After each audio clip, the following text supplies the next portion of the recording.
this is an iHeart podcast. Guaranteed human. It's an Olympics you'll never forget. Prime time in Milan. The moments. Chloe Kim with the gold medal flex. The stars. Ilya Malinin. Out of this world. The spectacle from beautiful northern Italy with very special guests every night of the Olympics. Experience the world's biggest show. Prime time in Milan. Tonight, 8/7 Central on NBC and Peacock. The big game commercials are basically must-see TV. This year, Elf Cosmetics went all out with an absurdly funny telenovela called Melissa. It stars Melissa McCarthy, Nicholas Gonzalez, Itati Cantoral, and Elf Glow Reviver Lip Oil. The Elf Glow Reviver Lip Oil is an ultra-glossy tinted lip oil that nourishes, hydrates, and enhances your lips' natural color. Watch the full episode of their new Elf novela on soyunbaño.com. Over the last couple years, didn't we learn that the folding chair was invented by Black people because of what happened in Alabama? The Montgomery Brawl. This Black History Month, the podcast Selective Ignorance with Mandy B unpacks Black history and culture with comedy, clarity, and conversations that shake the status quo. The Crown Act in New York was signed in July of 2019, and that is a bill that was passed to prohibit discrimination based on hairstyles associated with race. To hear this and more, listen to Selective Ignorance with Mandy B from the Black Effect Podcast Network on the iHeartRadio app, Apple Podcasts, or wherever you get your podcasts. 1969. Malcolm and Martin are gone. America is in crisis. And at Morehouse College, the students make their move. These students, including a young Samuel L. Jackson, locked up the members of the Board of Trustees, including Martin Luther King Sr. It's the true story of protest and rebellion in Black American history that you'll never forget. I'm Hans Charles. I'm Menelik Lumumba. Listen to The A Building on the iHeartRadio app, Apple Podcasts, or wherever you get your podcasts.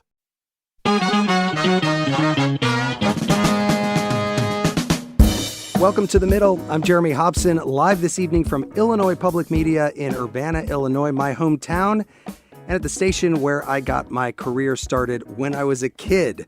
It is great to have you here with us for our new weekly show. Now, if you listened to our pilot episodes last year, you might remember that we do things a little differently here at The Middle. First of all, we have a house DJ. And just like in Bewitched, when they changed Darren's, we have a new DJ now with our thanks to the great Anthony Valadez. Our new DJ is Tolliver. Tolliver, it's great to have you here. Hey, Anthony, I love you, but it is my time to shine, you know? Great to be here, Jeremy, like you. Obviously, I'm from the land of Lincoln, Illinois. I'm from the south side of Chicago. I'm a funk singer, a journalist, the first and probably only funk journalist in the world. Something much needed in our media. And by the way, I hope I didn't age myself with that Darren Bewitched reference. Believe me, I was watching it on Nick at Night, not in the original. Sure. The goal of this show is to elevate the voices of people in the middle. And of course, that means the geographic middle of the country, which is one reason we wanted this show to be live across the central and mountain time zones. But it also means the political middle, the philosophical middle, the middle class, people who want to meet in the middle, all things that we could use more of in our media. We want to create an environment where people can have conversations about divisive issues in a civil, respectful way. And I hope that we can talk through some of the things that in recent years, a lot of people just decided they didn't want to talk about. So I ask that we have these conversations without condescension, with respect for one another. I want this to be a civil conversation, even when we disagree. So here's our topic. In the next hour, we're going to be asking this simple question. In a time of divisive politics, how do you talk to someone you disagree with? Tolliver, can you give us the phone number? Absolutely. Just call 8444-MIDDLE. That's 844-464-3353. And while you make that call, if you want to join the conversation, let's meet our panel guests. Joining me from Springfield, Illinois, is Jim Edgar, who was a popular two-term Republican governor of Illinois throughout the 1990s. Governor, welcome to The Middle. Good to be with you, Jeremy. And you're a moderate Republican. You had a reputation for working across party lines to get things done. In fact, you were reelected, I believe, with 101 out of 102 counties in blue Illinois. How did you do that? Well, and I want to point out, I carried Cook County. It was a little, that wasn't the one that you didn't carry. It was a little county in southern Illinois. I lost by 3 votes, and I'm still mad about that. Well, but just briefly to get us started here, how do you work across party lines? Why is that important to you? Well, it's important because you want to get things done. I mean, politicians, everybody says, oh, they're worried about us getting reelected. Well, you want to get reelected, but you want to do something while you're there. If you don't, you've made a big mistake, because that's not a great profession if you don't want to get something done. The money's not that good, and the hours are lousy, and people are mad at you all the time. So to get something done, especially for a Republican in Illinois, you have to reach across the aisle. You have to work with Democrats. Illinois is a very diverse state, and there are all kinds of points of view, and you've got to respect those points of view and work with them. You're not always going to agree, but I do think if you treat people with civility and you get to know them personally, you can get a lot more done. And so that to me is why, I want to get things done. Yeah. And I have to say, you set aside the political affiliation, there isn't all that much difference. A lot of very conservative Republicans and very liberal Democrats have a lot of common interest in things. So you try to build off that. You try to find out where you agree before you get involved in the things you disagree on. All right, well, let's meet our other guest, Cynthia Wang, who is Executive Director of the Dispute Resolution and Research Center at Northwestern University.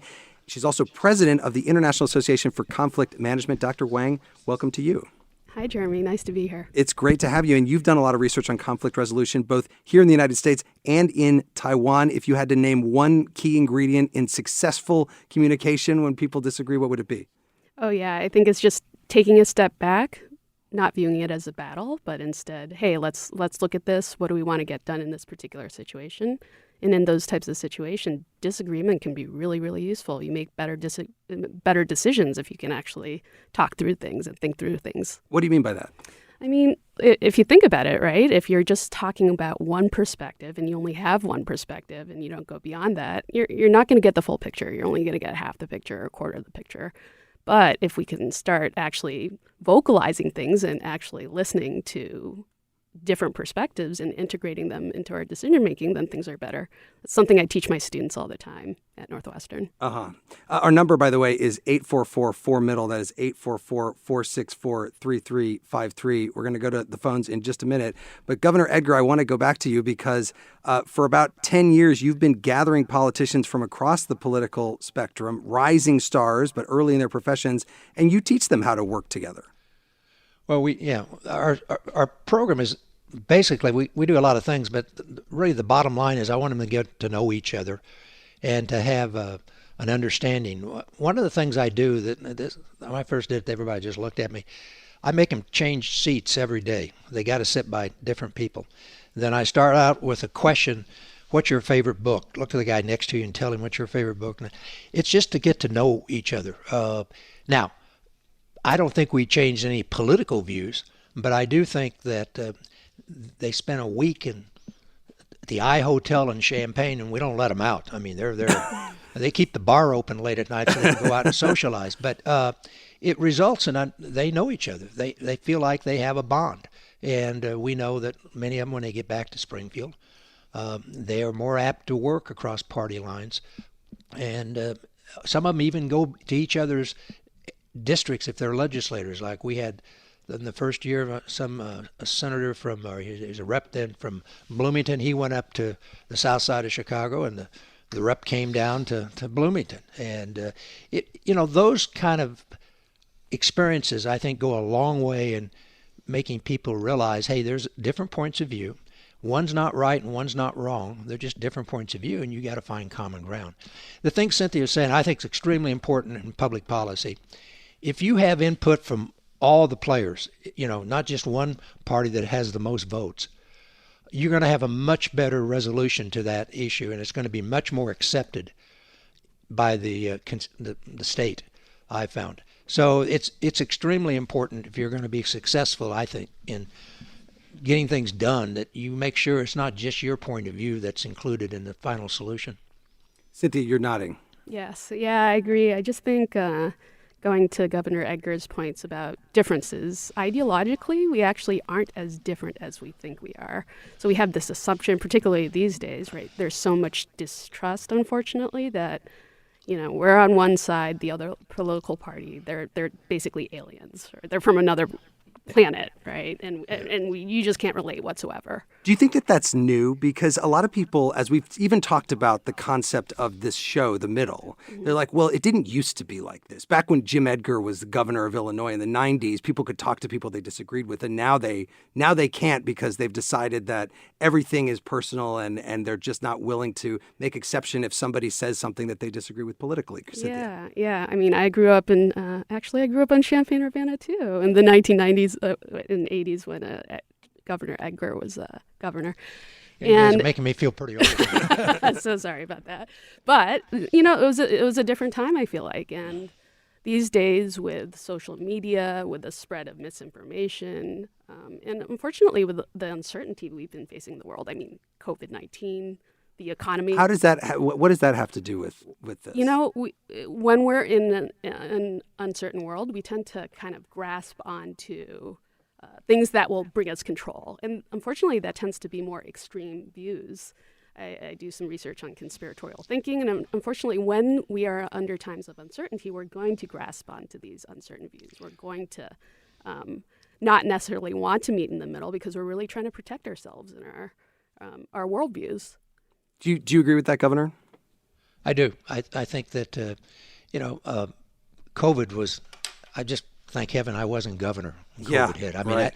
I told Governor that I can't imagine going through that. And because it's all new grounds and you've got to learn. And all these conspiracy theories came out and whatever, and I think people under stress, they just have a tendency to look for a solution that can get them through. And often they're solutions that aren't based on facts, and they're just they're extremes. I want to try to go to a call here before we go to the break here. This is Leonard, who's in Kansas City, Kansas. Leonard, welcome to The Middle. Tell us, how do you talk to people you disagree with politically, or what's your personal experience with this? All right. My brother and I'm born in 62. He's born in 63. We grew up in the St. Louis County area, Democrats. Everybody in my family went Republican because I don't necessarily vote Republican. They think I'm a liberal. And the discussions got really heated. And my brother and I are tight. We talk 3 times a week. And sometimes he and/or I can get a little bit fired up. But what we decided about 2 years ago, about the time Biden took office, that we were going to start fact-checking. We're not going to bring up the subject without it being fact-checked. And then we could talk more intelligently about it, like where the source was from, so on and so forth. I mean, there's a paper out of, I think, New York that's actually owned by the Chinese. And you get some crazy stuff there, and my brother was quoting it, and I said, that China owns that, right? And then he stopped quoting it. But so it's working for you to just make sure you're fact-checking. Yeah. Fact-checking helps. It doesn't change the political opinion sometimes. Like one of the points that my brother likes to quote is he calls it the rat-infested cities, and quotes the crime rates. Well, that's when I introduced him to per capita, and where the real crime rates were actually higher, we were out in the rural districts. And it's just all about how they present it. Well, the two of us have done this journey together now for a couple of years, and it was kind of eye-opening. I mean, he brought some stuff to the forefront that I was unaware of, and I brought some stuff to the forefront that he was unaware of. Unfortunately, both of us are a little discouraged in both parties now, but it opened a good discourse by just fact-checking. Well, Leonard, that's a great point. Thank you so much for that call. And we are waiting to hear from you as well. If you're listening and you want to be a part of this conversation, it's 844-4MIDDLE, 844-464-3353, or listentothemiddle.com. It's an Olympics you'll never forget. Prime time in Milan. The moments. Chloe Kim with the gold medal flex. The stars. Ilya Malinin. Out of this world. The spectacle from beautiful northern Italy with very special guests every night of the Olympics. Experience the world's biggest show Prime Time in Milan, tonight 8/7 Central on NBC and Peacock. Welcome to the A Building. I'm Hans Charles. I'm Menelik Lumumba. It's 1969. Malcolm X and Martin Luther King Jr. had both been assassinated, and Black America was at a breaking point. Rioting and protests broke out on an unprecedented scale. In Atlanta, Georgia, at Martin's alma mater, Morehouse College, the students had their own protest. It featured two prominent figures in Black history, Martin Luther King Sr. and a young student, Samuel L. Jackson. To be in what we really thought was a revolution. I mean, people were dying. 1968, the murder of Dr. King, which traumatized everyone. The FBI had a role in the murder of a Black Panther leader in Chicago. This story is about protest. It echoes in today's world far more than it should, and it will blow your mind. Listen to the A Building on the iHeartRadio app, Apple Podcasts, or wherever you get your podcasts. This is Ryder Strong, and I have a new podcast called The Red Weather. It was many and many a year ago in a kingdom by the sea. In 1995, my neighbor, Anna Trainer, disappeared from a commune. It was hard to wrap your head around. It was nature and trees and praying and drugs. So no, I am not your guru. And back then, I lied to my parents, I lied to police, I lied to everybody. There were years, Ryder, where I could not say your name. I've decided to go back to my hometown in Northern California, interview my friends, family, talk to police, journalists, whomever I can, to try to find out what actually happened. Isn't it a little bit weird that they obsess over hippies in the woods and not the obvious boyfriend? They have had this case for 30 years. I'll teach you sons of to come around here and my wife. Boom, boom. This is The Red Weather. Listen to The Red Weather on the iHeartRadio app, Apple Podcasts, or wherever you get your podcasts. Segregation in the day, integration at night. When segregation was the law, one mysterious Black club owner had his own rules. We didn't worry about what went on outside. It was like stepping in another world. Inside Charlie's Place, Black and white people danced together. But not everyone was happy about it. You saw the KKK? Yeah, they was dressed up in their uniform. The KKK set out to raid Charlie, take him away from here. Charlie was an example of power. They had to crush him. From Atlas Obscura, Rococo Punch, and Visit Myrtle Beach comes Charlie's Place. A story that was nearly lost to time. Until now. Listen to Charlie's Place on the iHeartRadio app, Apple Podcasts, or wherever you get your podcasts.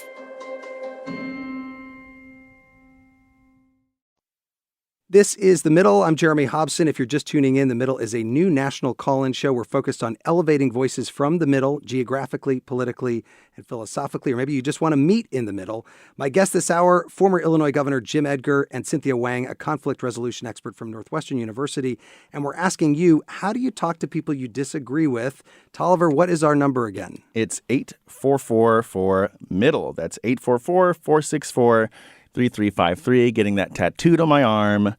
Go ahead. Perfect. Give us a call. All right. And let's take another call right now. This is Matthew in Odessa, Texas, joins us now. Matthew, welcome to The Middle. Thanks. Actually, Odessa, Florida. I'm doing good. Odessa, Florida. Okay, sorry. Had that wrong. But thank you for calling in. And tell us, how does this topic hit you? How do you talk to people you disagree with? Well, I know that convincing someone one-on-one is all I can do since I can't spread millions around Congress. And what I usually do is I tell them. Oh, we lost Matthew there, but maybe we'll get him back. And while we're waiting for that, this is live radio. This is what happens. Let me go back to Governor Edgar and ask him, Governor, you know, as we heard our caller just before the break a moment ago, talking about his brother and making sure that facts are on the table. What do you think about that? Well, I think that's good if you can agree on the facts.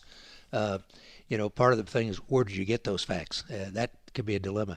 But I think that's great. I mean, I think there's a lot of families that what they've kind of done, they just agreed not to talk about politics because it breaks up the family reunion, unfortunately. I remember when I was little, my mom said, "Don't talk about politics." I said, "Well, that's what I want to talk about." But it wasn't as it wasn't as dangerous back then as it is today. But I do think that people just need to tone it down a little bit. Again, I think if you start out knowing, okay, I've got a position, but there's several different approaches that can solve a problem. There's just not one magic proposal. And so they have a point of view that you need to take into consideration. It's interesting, both of you grew up in Champaign. I grew up in Charleston, which for people around the country is about 40 miles south of Champaign, Urbana. It was a small town. We had a university, but it was a small university. And, pretty homogeneous. So when I became governor and all of a sudden I had the whole state, and this is a very diverse state, I had to learn pretty quick. I needed to listen a lot more than talk, and I needed to get around and understand people, where they were coming from. And that, I think, helped. It helped me understand their perspective on issues, which too often we think we're right and there's no reason to learn something else. All right, let's go to another call. Jimmy is joining us from Detroit, the Detroit area in Michigan. Jimmy, welcome to The Middle. Jeremy, congrats on the new show, man. I've been following your career a long time Thank as you. a long time NPR listener. Thank you, Jimmy. So how does this topic hit you?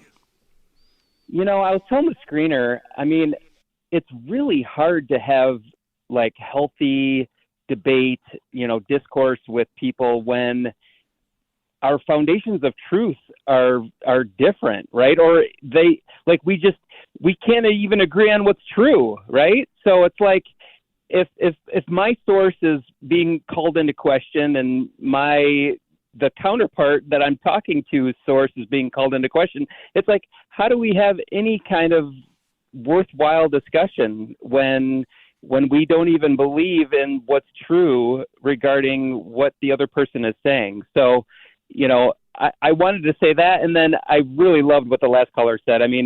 I'm a consultant by trade, and so my whole job is to seek to understand before seeking to be understood. So, if at the very least, if we can't agree on what's true regarding, some outside conversation, at least we can hear each other's stories, right? And so my job at that point is just to seek to understand that person's story, and hopefully they reciprocate. Let me ask you this, Jimmy, because there are some people, and I'm sure we all know these people, and maybe some of our listeners are these people who, when they find out that somebody that they know and like, has a different belief, they unfriend them on social media.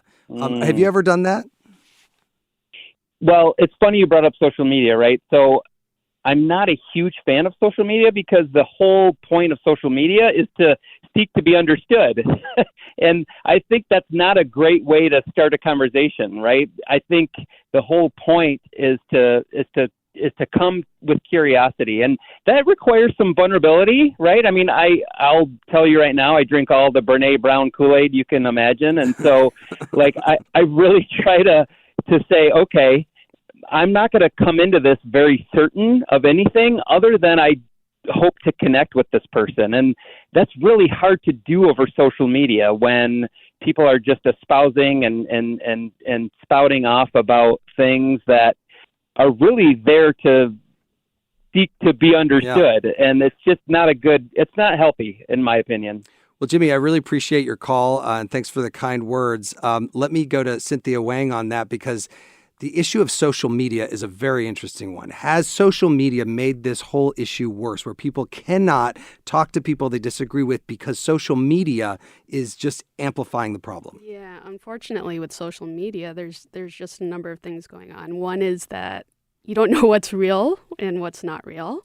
The second thing is, just when we're not able to talk to each other and we're only able to communicate via messages, everything's less personal, right? You're much more willing to attack someone. You're much more willing to defend your people. So what I say is, sometimes you need to get off social media. Let's say you're offended by something. I've done this too, right? If I'm offended by something, I'm not going to reply in the Facebook chat. What I'm going to do is I'm going to call them up and say, hey, can we talk about this, right? Let's talk a little bit more deeply about this. Yeah, and by the way, a reminder, if you want to have a constructive comment or question on social media, you can reach us on all of our social media platforms. And rather than listing them off one by one, X, Facebook, Instagram, etc., you can just go to listentothemiddle.com and you can reach out to us there. We've got them all linked to right there. Governor Edgar, I bet you're happy that you were governor in an era before social media. Oh, I am. I had some of my former staffers were younger, and when they were trying to talk me into run again, and they said, "Yeah, you want to think about this. This is a lot different than it was when you're there." To me, that's the big part of the problem. When I grew up, and you had 3 networks, and they pretty much said the same thing. That was before Fox, and that was before MSNBC, and all these. Mm-hmm. Now we're going to go to either the far right or the far left and build up a base. And I think that's added, as well as the social media, which I have trouble getting on the internet, so I'm not a good one to judge social media. But just I can usually tell somebody be complaining about something, and I pretty well can tell what they watch Fox News. I said, I haven't heard that. Where'd you get that? Well, I got it on Fox News. And then you got some others that are even more extreme. So I think we've seen a change in the media, as not just social media, but the regular media, that's added a lot to this polarization. Before we go back to the phones, we do have a studio audience here with us, about 50 people here at Illinois Public Media watching and listening to the show. And one person who is here is Matt Hausman, who is a farmer, an aerospace engineer, and a former Republican candidate for Congress, and also the Red State chair of the Illinois chapter of something called Braver Angels, a grassroots organization working to depolarize American politics. So Braver Angels was formed in late 2016 after that presidential election, and it's based on marriage and family counseling. The co-founders all knew each other through that and did a workshop with Clinton voters and Trump voters, brought them together for a weekend, and just had a conversation. And it went very well, so they decided to take it on the road, and it's grown since then. And so we run workshops. We are now getting involved with politicians, getting them in these workshops, again, all based on that idea of we're a national family. We use these marriage and family counseling techniques to heal just like we would if it was a family argument. But the people that participate have to be willing participants. Exactly. That's definitely one of those key things. We're not trying to get anyone to change minds, but we're trying to get people to just change how they view each other. Why? Why is that so important to you? Actually, we just had, I'm trying to remember where this was, but we just had an article, I think it was a news story about Braver Angels, and somebody said, it's hard to hate somebody that you actually know. And so if you just get that, because we get so siloed right now, and I know that's what you're trying to do here with the middle, people get so much on the right or the left, and they don't know anyone on the other side. And so when they get to see those other people, that can help build the conversation. That was Matt Hausman, part of the Illinois chapter of Braver Angels. Cynthia Wang, your thoughts on that? You can't hate somebody you know. Yeah. I love this idea of a marriage. At the end of the day, all of us in the United States, it's, we all want to get along. It's like right now, kind of a conflictive marriage that's going on. So I think it's true. I think what people tend to focus on when they go into their conversations is, I'm going to give you the 3 reasons why I'm right. I'm going to tell you the 3 reasons why you're wrong. And I think it's a better approach if you just say, hey, let's just talk. Let's get to know each other first before we start trying to battle and to see who wins the battle. Yeah. Let me see if I can go to another call here. Matthew is in Odessa, Florida, back from Odessa, Florida. Matthew, can you hear me? Matthew, you there? I Yes, can hear you. Can. Great. Okay, go ahead. Sorry we got cut off earlier. Go ahead. Tell us what you were going to say. No problem. Well, when I try and convince someone to vote for the candidate who's doing something for them, which is little guy, all my friends are little guys, and I tell them, I say, well, I'm a Republican. And I go, which I am. I am a registered Republican, but I haven't voted Republican for 30 years because they stopped doing anything for the little guy. So I convinced them that, first of all, the system is corrupt. Even if Jesus was running for office, he'd have to eat up all that corporate bribe, campaign money, dark money, all that, so it wouldn't go to his opponent. Yeah. If he doesn't eat up all that money, Jesus has no chance of even getting elected. So the point is, the system is corrupt. It makes even good men corrupt. But you have to look at what they do. I say, look at the Democrats. They're doing lunches for poor children, schooling for poor children, pre-care for poor children, health care for the mothers. The Republicans don't even try to do that stuff anymore. All right, they only do what their big contributors tell them to do, which is corporate profits. So just by identifying with them and saying, look, this is how does it affect you personally? Thank you, Matthew, for that call. Jim Edgar, money in politics, does that play into this, do you think? Oh, yeah. Way too much money in politics. I mean, I never was originally in favor of, public funding of campaigns, but I think it, at some point we just can't figure out how to do the primaries. You can figure out the general election, you have two candidates. Choice Hotels get you more of what you value. Comfort Inn, it's calling your name. Save on the stay. Oh, and free waffles are yours to claim. Book direct at choicehotels.com. But I just think too much time and vision on the part of the public official is, I got to go out and raise this money to run next time. And they're just into that mode. It was interesting that there was a comment I heard today that the House Republicans in their usual bickering among themselves, McCarthy was telling the guy from Florida that was on him, he says, well, I'm going to go make sure I'm going to raise $5 million for Republicans to get a house, keep a house. He said, what are you doing that's good? Well, I just thought that was a strange thing to say. I think you got to have the money, but that's not the point. The point is there to get something done, not just go out and be able to raise campaign money. And it takes, especially at the congressional level, legislative level in Illinois now too. I mean, when I first ran, this is 40 years ago, it cost $20,000, and I imagine an open seat, even in rural Illinois, would cost you $500,000 at least. Yeah. Let's go to another call. Macy is joining us. Macy, where are you calling from? I'm calling from the Twin Cities in Minnesota. Wonderful. And go ahead. Tell us how you talk to people you disagree with, or what do you think about this issue? Well, I immediately thought of my grandpa. Me and him are on complete opposite, different levels of the spectrum. I'm in high school still, and I remember about 3 years ago, I came out to him as transgender, and I mean, we didn't see eye to eye on everything, but it took me months, and it took him months, but we realized that what we both want, for both of us, is the best thing that can happen, and that kind of extends out, that if we come in from that mindset, we can really find that sort of middle ground, and it's something that I don't see a lot, because it's really hard to see that other person and see where they're coming from, because it's easier to see where you're coming from. What was the breakthrough moment that allowed you to get you and your grandfather on the same page on that?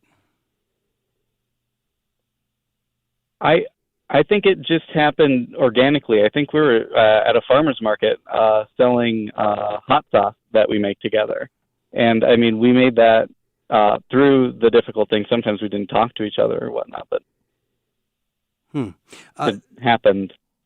Let me ask you this, Macy. You bring up a really interesting point here, and this is, I think, one reason why a lot of people aren't willing to continue a conversation with somebody, because their very existence feels like it's on the line. Like if your grandfather didn't accept you being trans, it's not just about a disagreement. It's about your very existence. Is that how it felt to you? That's exactly how it felt to me, and it was a really hard thing, and it's the communication that's most important. Well, thank you so much for that call. Really appreciate having you there. And let me go to Cynthia Wang on that. How about that issue of, whether it's that you're trans, or certainly with all of the Black Lives Matter conversation over the last several years, if there was disagreement about that, many times people thought, well, you don't agree with my right to be a full citizen of this country if you don't agree with me on this political issue. What do you think about that? Yeah, I think these conversations can be tough because it becomes kind of a personal issue and a moral issue. And this is what I think is difficult about these conversations is people's emotions are riled up. So I think one thing that is important, and I think it's some of the themes that we're talking about today, is that take a step back, right? One thing you should really try to do with the other side is focus on making sure they feel safe to have these discussions. And that's just one step. You might not convince them at the end of the day, but it's just one step towards that civil conversation. Governor Edgar, your thoughts? Well, I can kind of relate to the grandfathers a little bit. I mean, it's just that would be, that he grew up in that issue has changed so much in the last 50 years. I mean, I was a Republican who supported a lot of gay rights legislation. I did not support same-sex marriage, but that time's passed me by. My kids just looked at me and said, Dad, what's I've got one of my son's more conservative than I am, but on that he just looked at me and says, what's the issue here? So there are issues that I think those of us who have a little more gray, if we still have hair, probably it's hard to understand that. And but I think it's encouraging to hear that his grandfather, they finally kind of came to common ground and he accepted it. And the age thing I think is a problem. Older folks just change is hard to accept, and it's not just in this issue, but a lot of issues. And as a grandfather with 4 kids out of college and 1 in college and 1 now married, I mean, you realize times have changed, and you've got to accept it, and hopefully you can go along with it. Yeah. That is former Illinois Governor Jim Edgar, and stay with us. More of the Middle coming right up. It's an Olympics you'll never forget. Prime time in Milan. The moments. Chloe Kim with the gold medal flex. The stars. Ilya Malinin. Out of this world. The spectacle from beautiful northern Italy with very special guests every night of the Olympics. Experience the world's biggest show. Prime time in Milan. Tonight, 8/7 Central on NBC and Peacock. Welcome to the A Building. I'm Hans Charles. I'm Menelik Lumumba. It's 1969. Malcolm X and Martin Luther King Jr. had both been assassinated, and Black America was at a breaking point. Rioting and protests broke out on an unprecedented scale. In Atlanta, Georgia, at Martin's alma mater, Morehouse College, the students had their own protest. It featured 2 prominent figures in Black history, Martin Luther King Sr. and a young student, Samuel L. Jackson. To be in what we really thought was a revolution. I mean, people were dying. 1968, the murder of Dr. King, which traumatized everyone. The FBI had a role in the murder of a Black Panther leader in Chicago. This story is about protest. It echoes in today's world far more than it should, and it will blow your mind. Listen to The A Building on the iHeartRadio app, Apple Podcasts, or wherever you get your podcasts. This is Ryder Strong, and I have a new podcast called The Red Weather. It was many and many a year ago in a kingdom by the sea. In 1995, my neighbor, Anna Trainer, disappeared from a commune. It was hard to wrap your head around. It was nature and trees and praying and drugs. So no, I am not your guru. And back then, I lied to my parents, I lied to police, I lied to everybody. There were years, Ryder, where I could not say your name. I've decided to go back to my hometown in Northern California, interview my friends, family, talk to police, journalists, whomever I can, to try to find out what actually happened. Isn't it a little bit weird that they obsess over hippies in the woods and not the obvious boyfriend? They have had this case for 30 years. I'll teach you sons of to come around here and my wife. Boom, boom. This is The Red Weather. Listen to The Red Weather on the iHeartRadio app, Apple Podcasts, or wherever you get your podcasts. Segregation in the day, integration at night. When segregation was the law, one mysterious Black club owner had his own rules. We didn't worry about what went on outside. It was like stepping in another world. Inside Charlie's place, Black and white people danced together. But not everyone was happy about it. You saw the KKK? Yeah, they was dressed up in their uniform. The KKK set out to raid Charlie, take him away from here. Charlie was an example of power. They had to crush him. From Atlas Obscura, Rococo Punch, and Visit Myrtle Beach comes Charlie's Place, a story that was nearly lost to time. Until now. Listen to Charlie's Place on the iHeartRadio app, Apple Podcasts, or wherever you get your podcasts.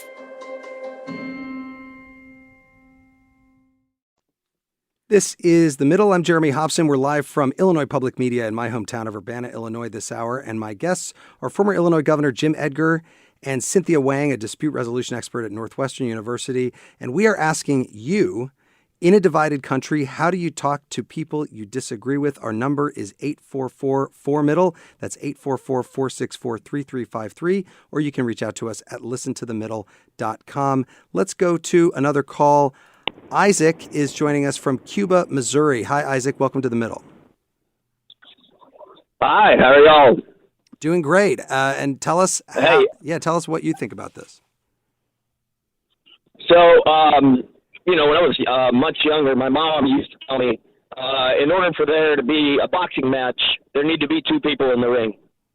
And a discussion should remain a discussion, but when it starts to turn into... You still there, Isaac? Often the blows, if you may. I don't push my point of view. Rather, people dig in their heels, ask some questions, The guy who said one of the things to do is listen. And in doing so, you can, maybe learn a new perspective, learn something new, learn a new fact, or something that I might have missed. Now, that's not just,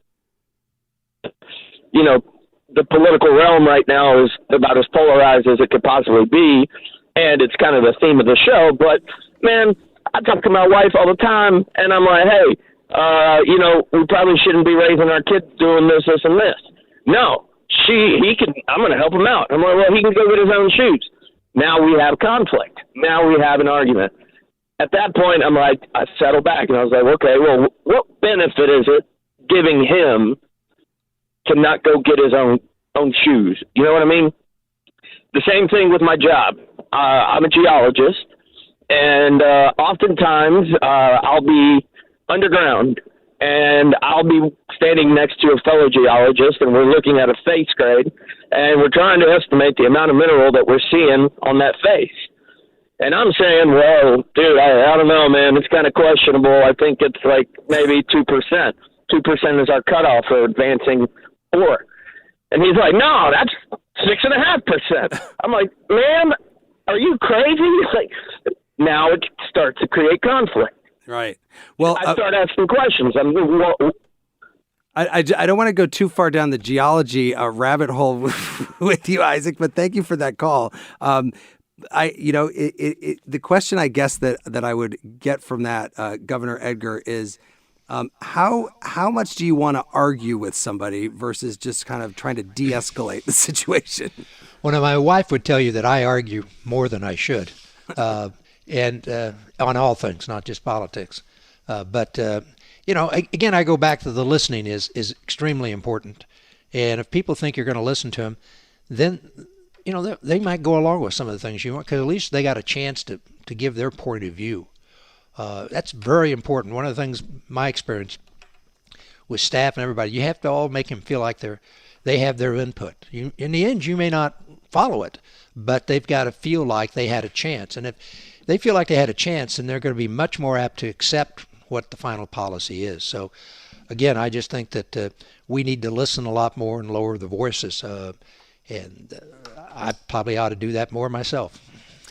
Let's go to another call. Tony is joining us from Olathe, Kansas. Tony, did I say that right? Olathe, I've never been there myself.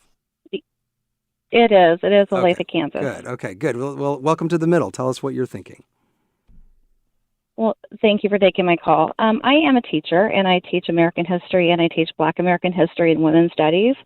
And I've been listening to the conversation about especially generational conversations that are sometimes in conflict.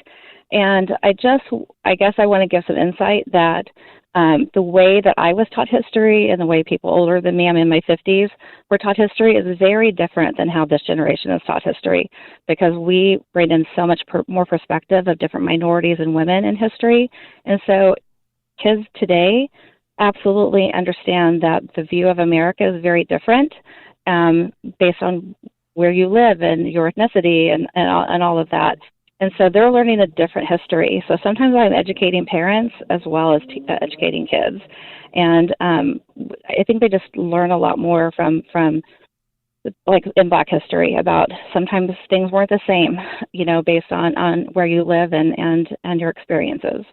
So I think that kids are going home and having completely different conversations with their parents than they ever would have in the past. Thank you for that call, Tony. Cynthia Wang, what about the generational part of this? Yeah, I think it's just a great point that we all come from different cultures, whether it's a generational culture or, I grew up in Oklahoma. I lived in Singapore. I was in Michigan. I was in Boston.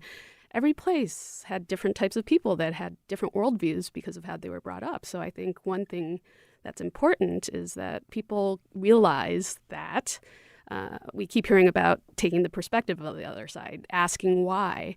All these things are key ingredients to really open up the conversation and allow us to learn from each other. We're getting some interesting comments on social media.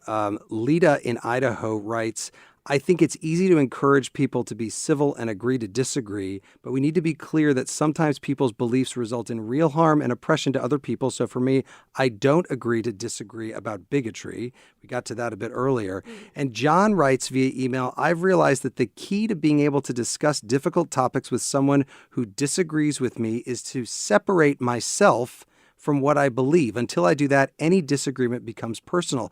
Governor Edgar, I wonder about that. Do you have to just be really self-aware personally as you try to do the best you can to be open to different views? Well, again, I had to, not for maybe the right reason, I had to just to get something done. I think it's very important that, again, we take into consideration the other point of view, where they're coming from. Somebody who grew up in the south side of Chicago is going to have a little different perspective than somebody who grew up in southern Illinois. But that doesn't mean one's wrong and one's right. I keep going back to that. I think it's extremely important that we're more tolerant and we're more open to hearing other points of view. And, I think studies have shown really old people might be better at that than people of middle age. On some of the being a little more tolerant on some things. So it's a challenge, but it's something that I think we all have to sit back and just realize, all right, what I thought, maybe that's not true anymore, and that's not the right approach. Let's go to another call. Bruce is with us from Sarasota, Florida. Bruce, welcome to The Middle, and tell us what's on your mind. Hey, Jeremy, thank you. What a great show. I appreciate that. Thank you. I served Governor Ogilvie before Governor Edgar as an assistant press secretary, and also went across the river to Governor Bond as press secretary. So my perspective is what we did to bring the middle together with the media. Of course, the media is where you're going to be speaking to then millions of people because they're the kind of people like you. What we actually did, and I think what's worked is like we talked about before, is getting to know each other. I had personal and social sessions with these guys at my home. I brought the reporters that were left, right, in the middle together on a regular basis, and we became friends, and they became friends with each other. And very much to Governor Edgar's point about his program where he brings people together and puts them in a hotel and doesn't let them out. I mean, we did the same thing. You couldn't get out. You had to stay together. And, that still works. And why aren't we doing that now? It seems like we have lost respect in this country. We've lost respect for each other. We've lost respect for law and order. We've lost respect for all sorts of things. That's a problem from families, I think, and that's a whole other rabbit hole. But that's what we did in the media side, and we frankly had some very, very good results, both in Illinois and in Missouri. So are you going to take what you did to the media to New York and Washington and go to the big networks and try to get them to focus on the middle more, or are we going to be the only game in town on that front? I'm in Governor Edgar's court with a lot of gray hair, 4 kids out of college, and 10 grandchildren. So that's probably past my point. But if I could be of any help, I would love to join Governor Edgar's program in Illinois. I was born and raised in Northern Illinois, so and I went to Monmouth College. And WRAM is where I started my radio business in Monmouth. So I love that state, and I would come back for a second to be able to do that. So if you need help, Governor Edgar, okay, I'm your man. Keep that in mind. Okay. You might be a little too old for the program itself, though. Thank you, Bruce, for that call. I will say, if you work for Dick Ogilvy, you might be older than me even. Since Bruce brought us to politics, I do think it's worth noting that as we go live to air right now, we're on the verge potentially of a government shutdown, which has a lot to do with the fact that the two sides won't really talk to each other. I think I read today that President Biden and Kevin McCarthy, the House Speaker, Governor Edgar, haven't really been talking to each other at all recently. Yeah, I think what the problem there, you're letting a very small minority dictate what the majority is going to do. I just think at some point that's got to end. And either side. I mean, Pelosi had problems with the far left. McCarthy, I think, would like to cut a deal. But, he's also got the rule he agreed to that it doesn't take much to call for a vote on the speaker, and that's a thin margin. I think that goes back to one of the things I always talk, you want to be civility, compromise, and compassion. And those are three things I say are key to remember. You got to compromise. You need to be civil, but you also have to remember, if you don't do your job, if you let the federal government close down, there's a lot of little people that are going to get hurt. It's not going to be the politicians. It's going to be the little guy. And that to me that's a shame. There's nobody that's in political life should allow that to happen. Let's go to another call from Gladwin, Pennsylvania. Francine is with us. That's just outside Philadelphia. Francine, welcome to The Middle. What's on your mind? Hi, Jeremy, and congratulations on your show. We're so excited to have you back on the air. And I'm calling because this is so relevant right now. My husband and I have a lot of social events that we go to, and we have a lot of acquaintances that we bump into repeatedly that always the conversation turns to politics.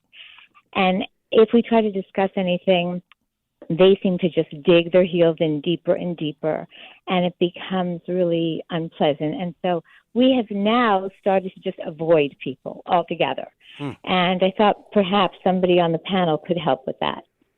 Thank you, Francine, for that call. Cynthia Wang, what about that? Just avoid people if you don't want to talk to them if they disagree with you. Yeah, the unfortunate part is if we keep avoiding each other, right, we're just going to go into our separate echo chambers, and unfortunately things will get more polarized. So I think it's a good question of, what are other options we can do? And I'm going to go back to the first caller because I think it was a really good idea to even structure conversations, right?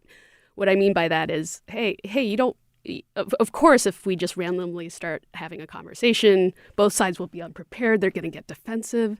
So why don't you just start a conversation by saying, hey, let's put some ground rules down. If things start getting heated, we'll take breaks. We'll take turns. We'll make sure we're listening to each other. We're getting each other's perspective. I teach this to my students all the time. Conflicts happen because there's no structure around it. Then the emotions take over. So if you put a structure on it and put some assumptions on it, then it can be a much more productive conversation. Governor Edgar, is that something that you teach people as they're coming through your program? Well, I mean, we teach them you respect the other point of view, and you need to be civil. It's extremely important that you show respect for that person by listening to them, and they have a point of view that might be as legitimate as your point of view, even if they're 180 degrees apart.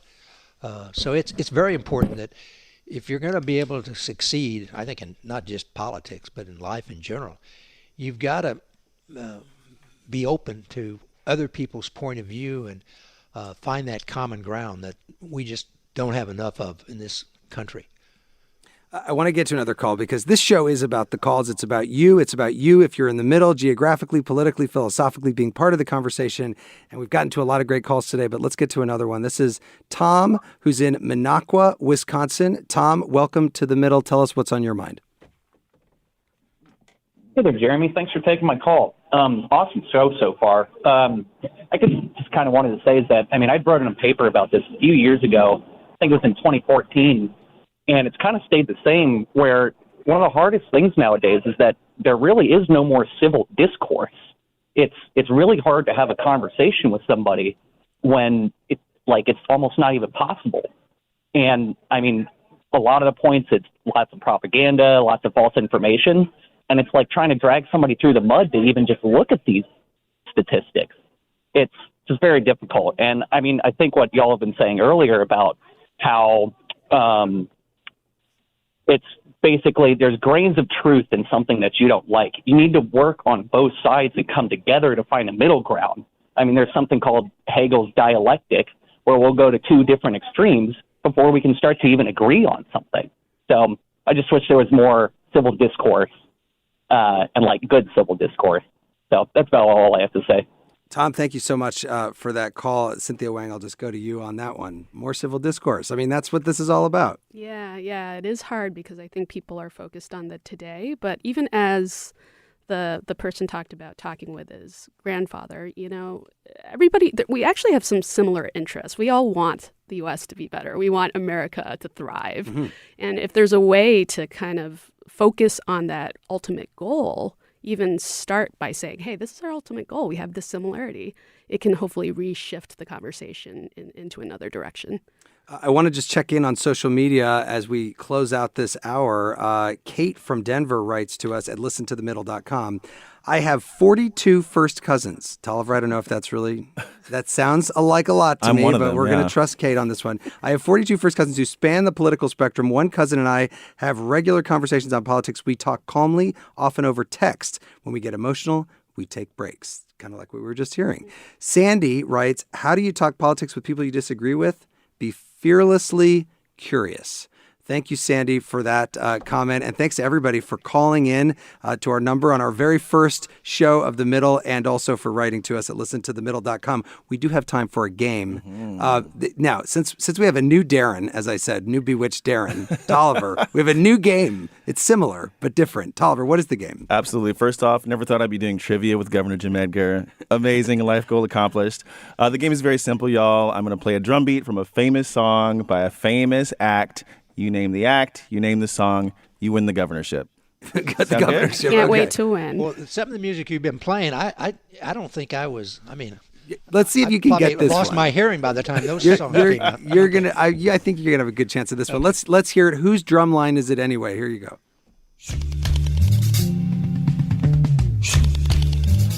Whoever gets it first. Come together.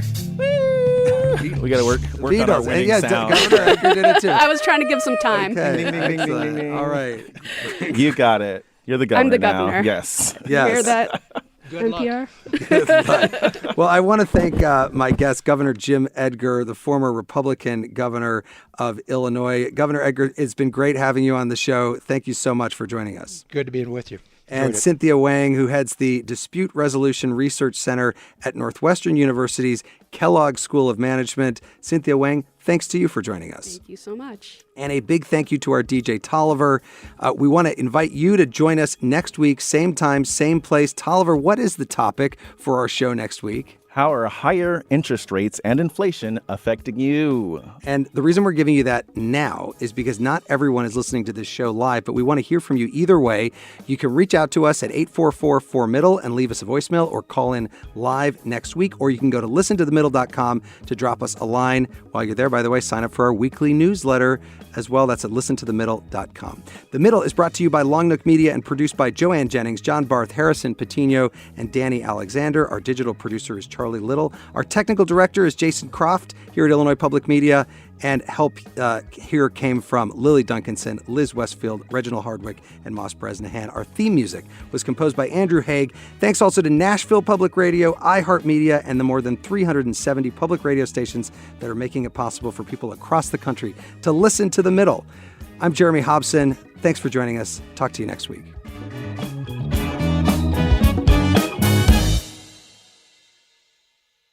Over the last couple years, Didn't we learn that the folding chair was invented by Black people because of what happened in Alabama? The Montgomery Brawl. This Black History Month, the podcast Selective Ignorance with Mandy B unpacks Black history and culture with comedy, clarity, and conversations that shake the status quo. The Crown Act in New York was signed in July of 2019, and that is a bill that was passed to prohibit discrimination based on hairstyles associated with race. To hear this and more, listen to Selective Ignorance with Mandy B from the Black Effect Podcast Network on the iHeartRadio app, Apple Podcasts, or wherever you get your podcasts.